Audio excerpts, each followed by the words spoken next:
As I'm sure many of my regular viewers already know, I like playing custom ROM hacks of decade-old video games. I mean, it's not really a surprise if you take 1 second to look at the videos I make, but that's besides the point, which is that I like talking about custom games that random strangers on the internet made. So, what's the point of telling you this? Well, just recently a brand new website has surfaced called Romhacking.com, and it serves as a database for pretty much all Super Mario 64 ROM hacks.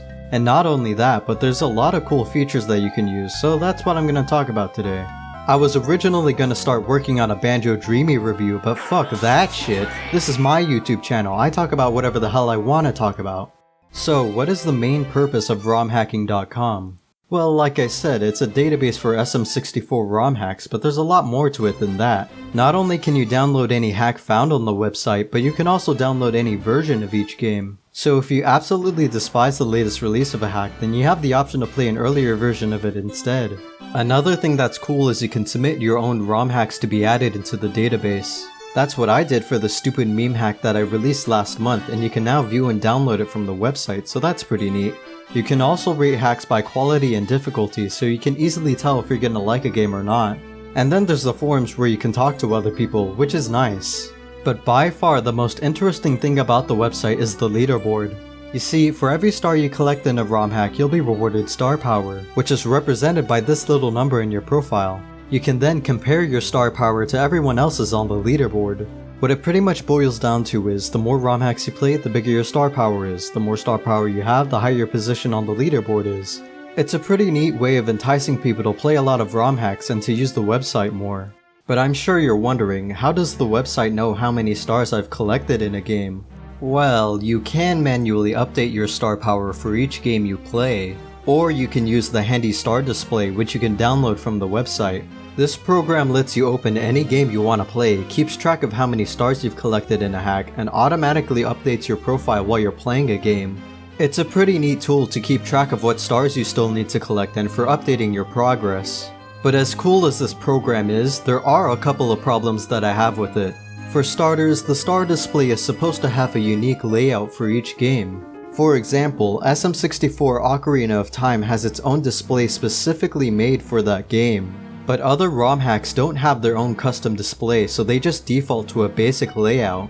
To be fair, the star display still works, and it is pretty unfair to expect every ROM hack on the site to each have their own unique display. But it is like 1% annoying that some ROM hacks have one while others don't. However, I have also run into a problem where the star display doesn't recognize what game is playing. This causes the display to not update your progress, so you have to go to the website and update your star count manually. Thankfully, this has only happened to 2 games out of the dozens of games I've already played with the star display, so it isn't a huge issue. But since I'm on the topic of complaining, I might as well address the elephant in the room. My biggest issue with Romhacking.com is that it only hosts SM64 ROM hacks.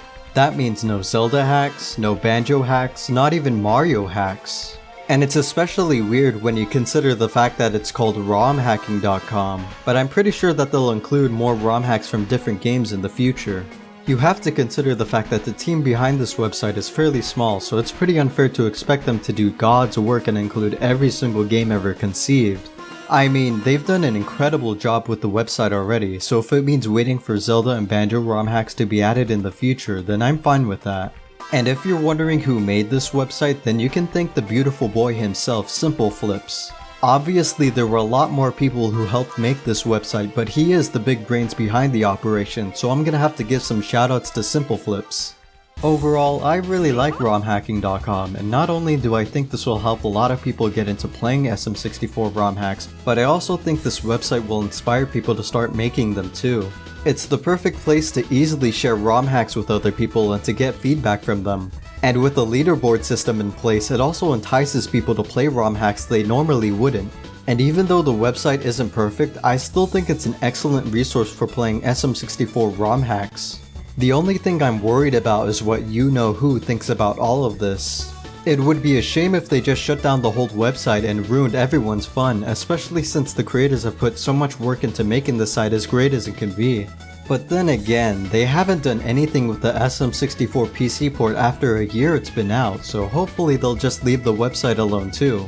But anyways, that's all I have to say about romhacking.com. Go check it out, link in the description, it's pretty freaking cool. Shoutouts to Simpleflips.